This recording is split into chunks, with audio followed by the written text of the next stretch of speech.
Would you like to accelerate your career and reach your full potential in just minutes a day? Welcome to the LEADx Show with New York Times best-selling author and Inc. 500 entrepreneur, Kevin Kruse. Hey everyone, Kevin Kruse here. Welcome back to the LEADx Leadership Show. And we've got another special episode for you. It's another instance of two blokes chatting about leadership. And also we chat about AI, and also we talk about personal branding. And every time I make this joke that it's two blokes chatting about, it makes me think of Between Two Ferns. I guess that would make me Galifianakis, but not quite as funny. Anyway, as part of my media tour for my new book, Great Leaders Have No Rules, I hope you've already grabbed a copy. And if you grabbed it and love it, I hope you'll leave an honest review up on Amazon. But as part of my tour, I chatted with the famous Chris Ducker. Chris is the number one guy on the planet at this point when it comes to being a successful solo entrepreneur when you're building off your brand. His book is The Rise of the YouPreneur. He has an annual YouPreneur Summit. He's the host of the YouPreneur podcast. And it's really amazing what he's done. I mean, basically eating his own dog food, as they say, to just build a huge, thriving multimedia company around this one idea and being really niche focused on that audience. But he talks to me about some of the ideas in the book, and we talk about my thoughts on how long it's going to take for AI robots to actually replace our managers, specifically the bad managers. And so it's just a different format. I hope you enjoy it. We're trying to mix things up, keep it interesting. And before we start the official conversation, again, please visit leadx.org. There's a free trial, and you will check out hundreds of book summaries, podcasts, webinar archives, micro video lessons, and of course, you get to chat with Coach Amanda. We're adding new capabilities every single week. You can pick a goal now, and she'll check in with you, be your accountability buddy each week for a 12-week cycle. She'll offer you up built-in action plans. It's like incredible value if you want to get better, if you want to fulfill your potential. That's leadx.org. Hey, it's Chris here. I've got a quick question for you. What are you doing November 9 through to the 11th this year, 2019? If you're available, I want you to consider coming to our annual conference, which takes place in London, England, every single November. It's called the YouPreneur Summit, and it is the UK's #1 online entrepreneurship conference. But don't let the fact that we're using the word UK in there spoil it for you. In fact, actually, we've now had people from over 40 countries around the world attend the event since we started it in 2017. This year, you're going to get the opportunity to learn from people like Todd Herman, Hal Elrod, JJ Virgin, Sue B. Zimmerman, Phil Jones, and a host of other incredible entrepreneurs and extremely successful business owners. And we would love for you to be able to come and spend some time with us, learn lots, mastermind plenty, network like your life depended on it, and go away from the event ready to take on the world more than ever before. The first 2 years sold out months before the conference even took place, and we doubt that 2019 is going to be any different. So head over to youpreneursummit.com right now to secure your ticket. That's youpreneursummit.com. I'll see you in London. This is YouPreneur FM, the official podcast of the YouPreneur Mastermind community. A place where no entrepreneur gets left behind in their pursuit of building a business they can be proud of. And now, here's your host, serial entrepreneur and best-selling author, Chris Ducker. Well, hello there, everybody, and welcome to episode number 337 of YouPreneur FM.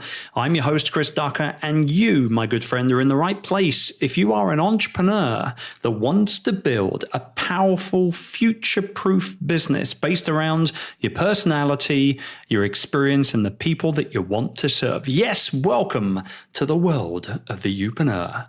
Oh, we've got such a good conversation today with my good friend, Kevin Kruse. Back on the show, I think think for his third stint here with us over the course of 300 or so episodes. We like to bring him back every 100 or so episode. Fantastic conversation with Kevin on what we really need to do as leaders now going forward in today's very busy, very changing world. However, before we get cracking, just a quick reminder that YouPreneur FM is brought to you by the YouPreneur Mastermind community, the premier online community for entrepreneurs wanting to build a profitable, sustainable business based around their experience and those that they want to serve. Community members get exclusive access to our acceleration training library, which includes everything you'll need to know to build, market, and monetize a successful business. And couple that together with our monthly mastermind calls, discounted tickets to our live events, and access to our enthusiastic, supportive member-only forums. And you've got everything you need to succeed. If you're serious about building the business of you, as I call it, and in the most rewarding, profitable way possible, then you must join us. So be sure to head over to youpreneur.com today for more info. So on to that conversation with Kevin. Now, he says, and get this, okay, this is like serious stuff here. We need to just look at this for a minute and just hit the pause button here. He says that great leaders have no rules. Actually, that's the title of his new book, and a brand new business model that he's building around that book as well, which is really, really exciting and very interesting from a YouPreneur ecosystem perspective as well. But imagine having no rules. Why should we have no rules as leaders? A very interesting conversation. We go deep on this, particularly when it comes to the robots coming to wipe out us humans, AI and all that stuff as well. Very insightful stuff. Enjoy. Here's myself and Kevin. Kevin, welcome back to the show, my man. Hey, it's great to be here. Love talking with you, Chris. Well, it's great to have you back on the show. I mean, you're a busy boy. It seems like, how many books have you written now? Like 17 something? Almost. This will be the 9th. Wow. I mean, it's impressive, man. I mean, I know how much work goes in to each book I've written, which is only 2 currently. And I think the idea of writing 9 is crazy. But, and this is the reason why I want you on the show. I mean, yes, the new book is out. You guys, I can't wait to dig into this. And in all transparency, I have not read the entire book yet.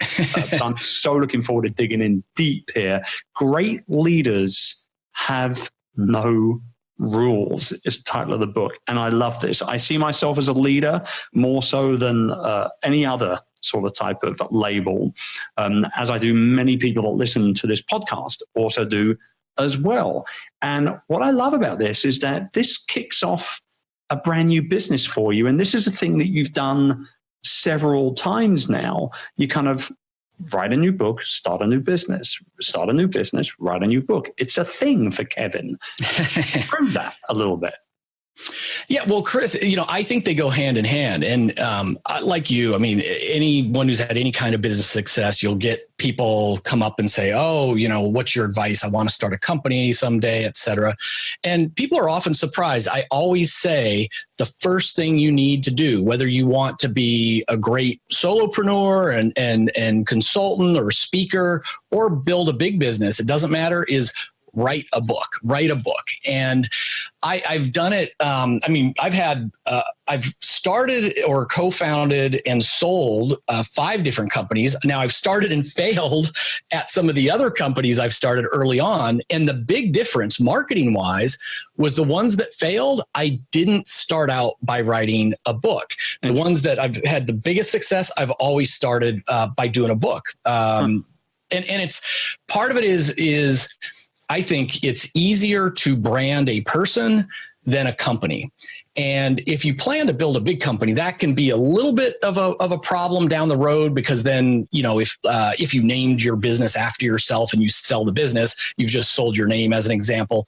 But in most cases, especially in this day and age, to cut through the clutter, to build trust, people want to know who is behind the business. What are you as a person all about? They want to relate to a person, not a cold brand. So, the root word of authority is author, my friend Chris. And so I always say, just establish yourself as an authority, get your best brand out there, and then build a business around it. Do you think that maybe having the book in place as well acts as maybe some sort of a road map, so to speak, like something to follow while you're developing and building that business as well? Yeah, that's right. I think now I don't like writing books either. I always say I like having written. I don't really like the writing part. But once it's done, I don't know a single author that really enjoys the writing process. I genuinely don't. But then, but I do believe actually I was speaking with a fiction author not so long ago, and she was telling me that she loves the writing process but hates the marketing process. I think what it is actually, and I came to my own conclusion on this, is that creative people like fiction writers don't get marketing as well, and therefore don't enjoy and prefer to enjoy the more creative side of the work, which is writing and developing the story. Whereas us entrepreneurs, us business people, we get the marketing angle totally. We just hate doing the work. We'd rather just have it done and market. Would you agree? I would agree. And I evolved on this issue a little bit because I think what both the creative person, the fiction writer, and then the entrepreneur marketers, what we have in common is sort of the power of storytelling. And so the fiction writer knows about building stories in her books. She needs to embrace that storytelling part of marketing. And you and I have talked about this earlier on a few occasions. Mm-hmm. You know, if we're doing our job building our brands, I mean, one of the first things we've got to do is kind of think about, like, what is our zero to hero story? You know, what's that story journey? And then as we start to evolve with our customers, it's not so much that we're the hero anymore, but we're now the guide. We're the Yoda teaching the Luke Skywalkers of the world, you know, how to take down a Death Star. So I think that's where the commonality is. Problems having you come back on the show, because you start dropping Star Wars references, and I instantly get excited. You can come back whenever you want. But just don't turn it into a quiz show, because I'm going to fail miserably. I'll be bad at the details. I hear. I mean, look, we had Tom Ziegler on the show a few weeks back. He didn't mention Star Wars once. When do you think he's going to be invited back? It ain't. I'm just joking. Sir Tom, you are welcome anytime you want, man. So, okay, let's break down the book a little bit then. And then if it's okay, as we sort of kind of wrap up the chat, to circle back and see how you're going to develop the business around this. Big thing here for me, as a person who employs hundreds and hundreds of people, as you well know, you say you've got to close your open door policy. This is something that's been around for a long time in corporate speak. Break that down, because that for me was a big one. Yeah, that's right. It's so, you know, the book is about leadership, but broadly speaking, you know, it all starts with self-leadership. You know, how do we be more productive and be more engaged in what we do? And we lead our families, same thing. And at work, it's how do we get productive and also engage our team members, you know, keep them happy and retained. And that open door policy, I mean, first of all, it's from a long time ago when people actually had offices and doors, and now it's cubes or work from wherever you are. But metaphorically, you know, that dreaded got a minute, you know, knock on your door. Now it's a tap on your shoulder at your workstation, or it's the buzz of your phone as someone through Slack is saying, hey, do you got a minute? And the problem is twofold. First, the obvious problem is, as the leader, as the manager, you never get any work done. It's very hard to get into the flow, get into the zone and do deep work when you've got this constant barrage of people coming through your quote unquote open door. But the other problem is, you know, Marshall Goldsmith, the executive coach, he's done some research on this. That's great. He says, if someone's coming through your door all the time, if someone stops through once a day, unplanned, unannounced, what's going on? Like, did you hire the wrong person? Did you not train them well? Did you not give them the tools they need? Or is there even like a problem with psychological safety where they're afraid to make a decision? They're afraid to implement that solution because they don't want to get, you know, yelled at or messed up or penalized in some way. So better than an always open door policy, you don't want to throw everything out, but it's more like close your door and open your calendar. Maybe it's office hours. So the last couple of hours of every day is the time for the pop-in meetings, or maybe it's every Friday and Monday, whatever it is. Everybody can do what's right for their organization or their work style. But replace that, open door policy with something that is more scheduled and consistent, and push that decision making, push that risk taking back down on your team members.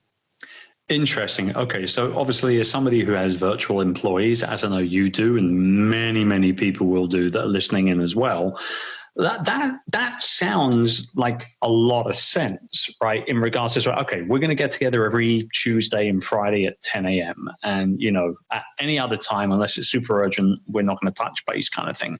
Let's all get on with work. Let's push it through, blah, blah, blah, blah, blah. But let me ask you this question. How does that work then in the world of the smartphone, right? Because we can say, well, I'm going to be speaking to Chris at 10 a.m. on Friday, but it's Wednesday, and I could just send him a quick message on Slack or something like that. How does that work? Yeah, well, we certainly train people how to treat us. So when I respond to that Slack or that text message, from Chris, out of the blue, and I respond in 1 minute and answer his question, I've just trained Chris that, hey, that's a great way to get a hold of Kevin and get my problem solved. Right. And again, I think the idea is not that smartphones are bad. I've got a smartphone, I use it, but I'm using it with intent. And it goes back to this broader idea of leadership. You want to live with intent. You want to lead with intent, intentionally. So instead of being like Pavlov's dog, where every time that phone buzzes, we're reaching for it and looking, and half the time it's a waste of time. And now we've just interrupted our flow, our zone. Instead, put that thing on airplane mode. Don't let Slack interrupt you until you're ready to process. Instead of checking your phone, you're going to process your phone. I like that. For some of us, maybe it's every hour, others 3 times a day, to each their own. Okay. I love this. Okay. So also in the book, you talk about being likable, but not liked, which I think is a very interesting concept, because here I am always talking about the fact that you've got to be loved. People love you, not just like you, and that you've got to become somebody's favorite. But you also talk about why, even if you don't like somebody particularly, you got to love pretty much everyone. Break that down as well, those two things. Yeah. This was my greatest failure in my 20s as a young entrepreneur, without any official leadership training or anything like that. I mean, it was all street smarts, which kept me pretty dumb for about a decade when it came to the people stuff. Mm-hmm. And there's this legendary, former coach, John Wooden, basketball coach, who used to every year, he's a college coach. They had new players every year. And his first lecture would be, I am not going to treat you all the same.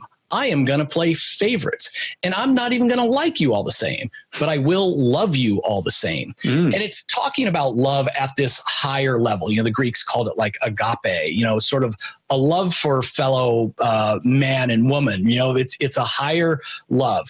And so even if there's someone on your team that kind of irks you, or their style's different, or you just don't like them that much, you can still love them and care about them on a higher level. And I think that's where it all starts, leadership coming from caring. And I mean, this sounds crazy, but think about your own kids. And I've got 3 teenagers. There are days when I don't really feel like I like one of them because of the way they're acting. I want to get out of I don't want to have that conversation. I don't want to be in the same room with them. I want them to go out with their friends. I'm not really liking them, but I still love them just as much as I always have. Okay. And in terms of that likable, it's that need to be liked. If we need to be liked, then all of a sudden it slows down those tough decisions. It prevents us from giving that tough feedback. And most people, they got enough friends. They don't need their boss to be their friend. They need their boss to be a leader, to make them better, to help them with their career, and to get that team, to get that company growing in the right direction. Love this. Okay, this is good. So, okay, that was a good answer. I didn't know whether I would agree with you on this. That's actually pretty good. I surprised you. There you go. You did. So, okay, let's kind of hop around a little bit here. So your company is LEADx. You focus on developing the leaders of the next generation, as you call it. So, kind of my question is, how does like the next generation of leaders differentiate, how are they different rather than the ones we've got right now, the ones that are sort of yesteryear? I mean, what do you see? What are you focusing on when you're talking next generation leaders? Well, there's been some big research studies, and the way we lead, the way we influence people, people haven't changed that much. So the principles are the same, but the way we learn about it is evolving, or want to learn about it. So we're entering the age of millennial managers. Millennials are 25 to 35-ish. First-time managers, average age is around 30. That cohort, these first-time managers, they don't want to sit in a room of PowerPoints and learn about leadership like that. They want it personalized. They want to be coached. They want it to be on demand. So this is going to sound a little crazy, Chris, but like I was semi-retired for almost 8 years. And then I took all of my money. I had read about Elon Musk doing this, and it inspired me. So I took all of my money, dumped it into LEADx just over 2 years ago, and we built the world's first executive coach with IBM Watson. So it's the first AI coach. And we released it just late last year. And it's a new way for leaders to, new managers to learn about leadership and get coaching from a robot. This is interesting. Okay. So AI, it's huge. It's here already. It's coming for us, whether we like it or not, right? I'm aware, I was just having a conversation with my daughter who's finishing up her last year at university right now in London. And she was saying that she feels like a lot of what she's being taught as a business communications and marketing major, a lot of what she's being taught is fundamentally going to be robot powered, maybe 3, 4, 5, 6 years from now. Where does that leave her? And I was like, well, you can always come and work for me, but I'm joking. But I mean, obviously I would pay my daughter well. But what I'm getting at is like, how is that going to affect? I mean, it's great and everything. And I agree with you that, the millennial crowd, they want everything on demand. They want everything now, access to everything, not owning anything at all, though, that sort of stuff. Like, how's that going to affect things in the future in regards to the whole AI side of things? Chris, I think, people worry about the robots are coming for our jobs. What's going to happen first? It's scary, dude. We've been hearing about this for like 40 years in movies. This is becoming a reality now. What's going to happen first, the robots are going to take our bosses' jobs. So in 5 years, 67% of all managers will be replaced by AI. That's ridiculous. We are going to love our new robot boss more than we love our current boss. Why? Because, and why 67%? That's the percentage of people who are not engaged at work. The leaders who know how to engage and motivate their team members, that 33% roughly, they'll keep their jobs. All those other managers are ineffective, and a robot can do a better job. And here's why. We all have those bosses, so the ones who don't engage us, who they don't look up from their laptop when they're talking to us. They don't make eye contact. They don't know the names of our children. They're boring. They're dumb. They're mean. They're unfair. They have unconscious bias. All of these things. The robot, not only is the robot impersonal and going to be sort of algorithm driven, but we as humans always personalize, humanize our objects. We give names to our cars. Soldiers in the Middle East cry when their robots in the field get blown up. We are going to humanize our robot bosses. And our robot boss, they're going to know everything about us. Chris, they're going to know your personality, your strengths, every experience you've ever had. They're going to remember your career aspirations. They're going to every day be matching, looking for opportunities for you to join a committee, go join a networking group, etc. They're going to remember that your kid's birthday is this weekend, and on your way out, hey, happy birthday to your daughter. It's a big one. She's turning 21. Your robot boss will be better than your human boss. You see, some of that, I would agree, is good. Right? Some of it is good. There's no doubt about that. But some of it is not so good. Some of it is downright scary to me. Maybe I mean, you and I are roughly the same age, so I'm not going to insult you by saying maybe I'm getting old, although I just did. But I kind of feel like, I mean, I think we should embrace, look, technology in general should be embraced. I genuinely, truly do wholeheartedly believe that across the board. But there are certain things like this, for example. I mean, I look back at some of my mentors, and I've had 2 or 3 really important mentors in my life that I feel, yeah, okay, sure, I might have been able to learn, you know, a lot of what they taught me via a robot type of setup. But I wouldn't have had those relationships to pull back on, to recall, to talk about with my family, with my friends and clients and things like that. Is this not maybe something that will become a little sterile?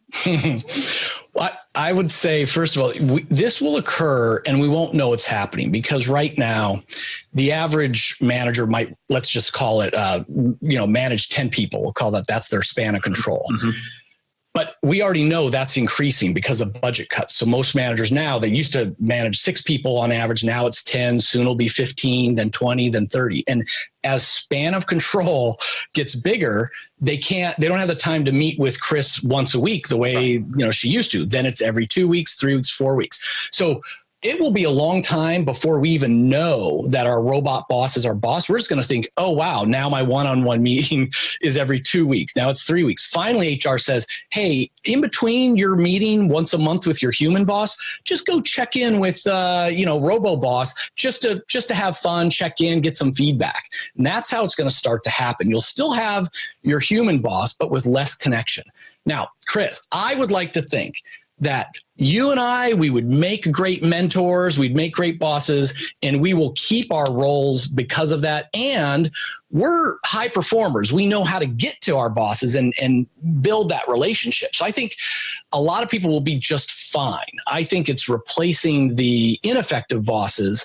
And I'm trying to put the best spin on this, Chris, but basically it's inevitable. Yeah, you say it, man. Just say it. It's just basically inevitable. But the robot designers are going to do everything they can to make it feel like a human experience. Again, AI can look at our face and know if we're stressed out or not. They can analyze our email patterns and know if we're increasing our stress levels. Your current boss can't do that. So now you pick, just like you're picking your game avatar, you know what, this week I want my boss to look like Winston Churchill. And next week I want my boss to look like Mick Jagger. And the persona we can pick, and that persona will relate to our specific personality. So we might feel like we've got a better connection with the AI agent than we do a lot of humans in our life. Okay. Good.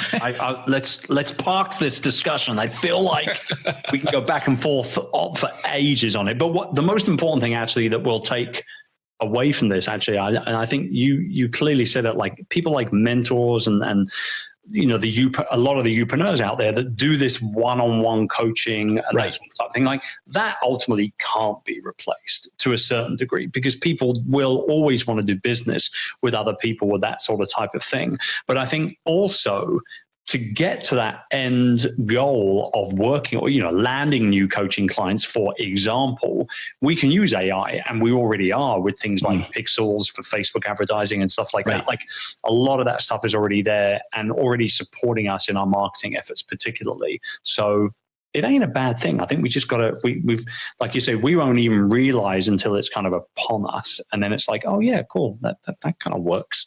And Chris, let me just leave with this last thought to underscore that is I would encourage all the YouPreneurs out there to be thinking about, okay, if AI evolves the way this crazy Kevin Kruse guy says, what part of what I offer cannot be replaced? And part of that's going to be process and talent, but also your brand.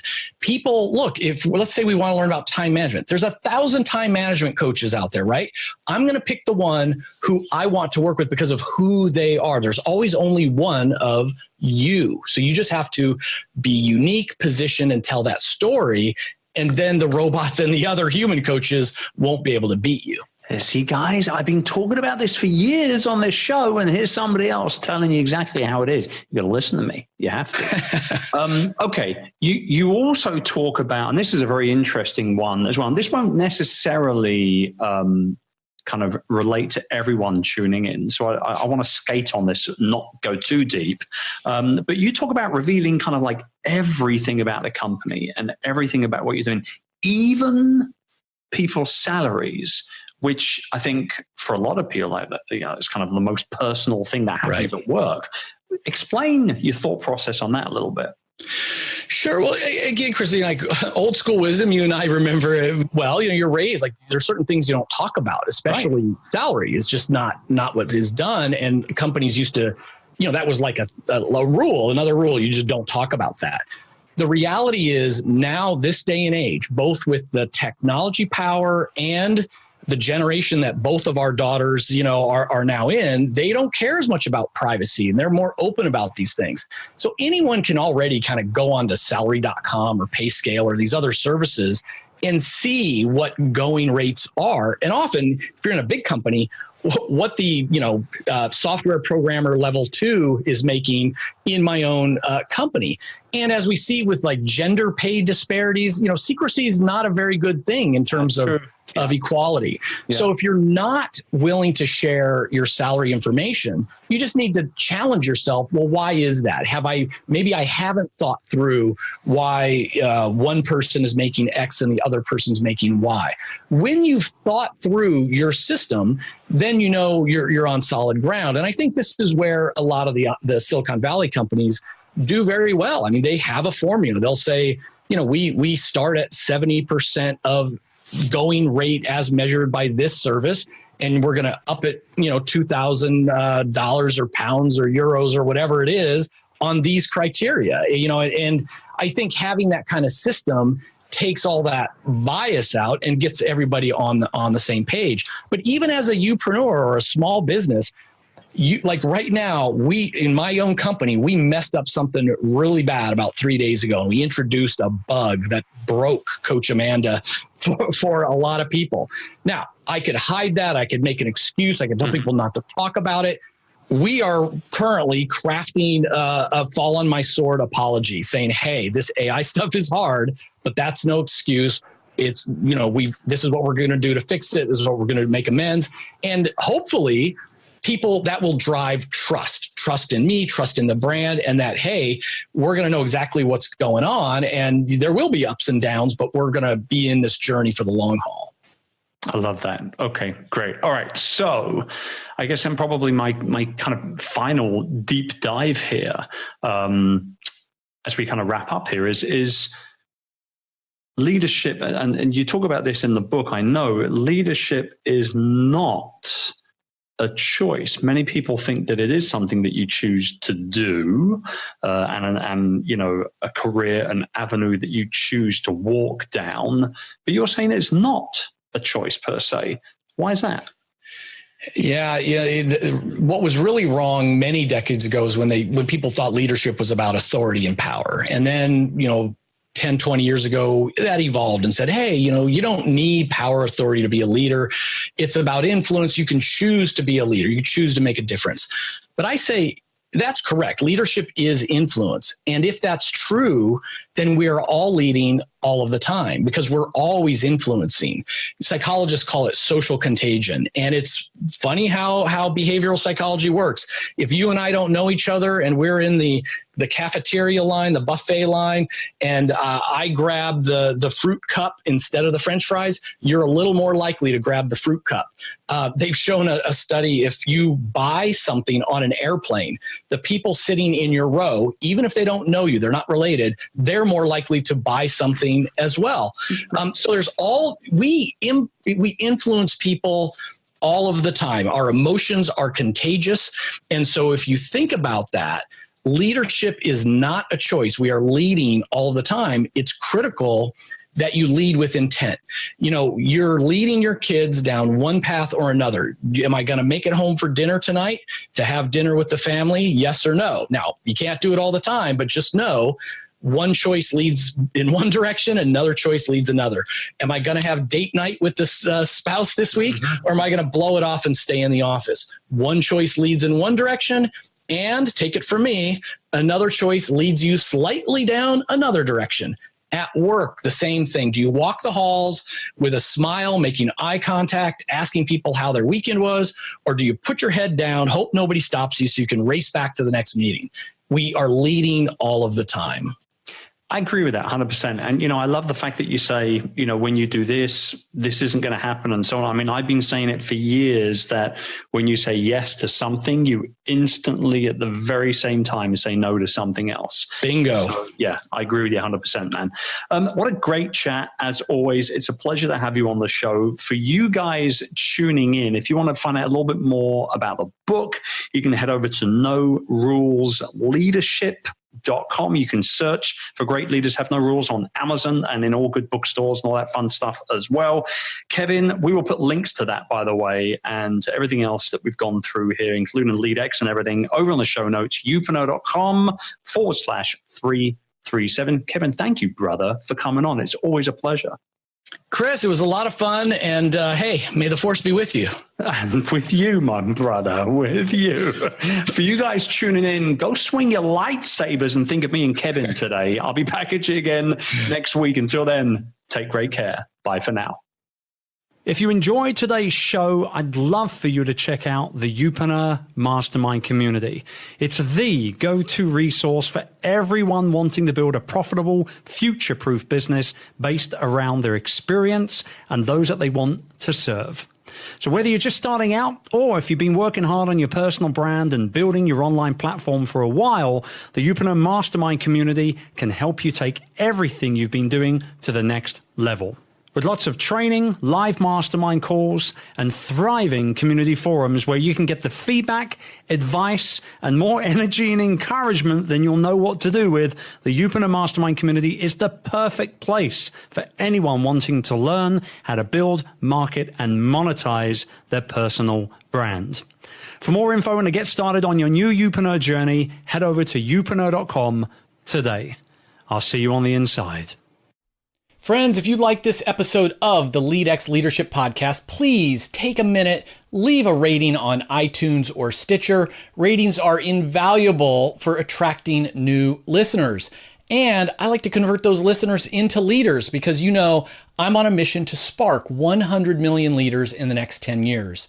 And if you want to become the boss everyone fights to work for and nobody wants to leave, check out the LEADx platform with Coach Amanda at leadx.org. And if you have 10 or more managers who could use some binge-worthy training, send me an email at info@leadx.org, LEADx.org, and we'll talk about getting you set up with a totally free pilot for those managers. See if they like it. If they don't, that's fine. We go away. Part as friends. But if they love it, you've just found yourself a new resource for them. Remember, leadership is influence. You're always leading. How are you going to lead today?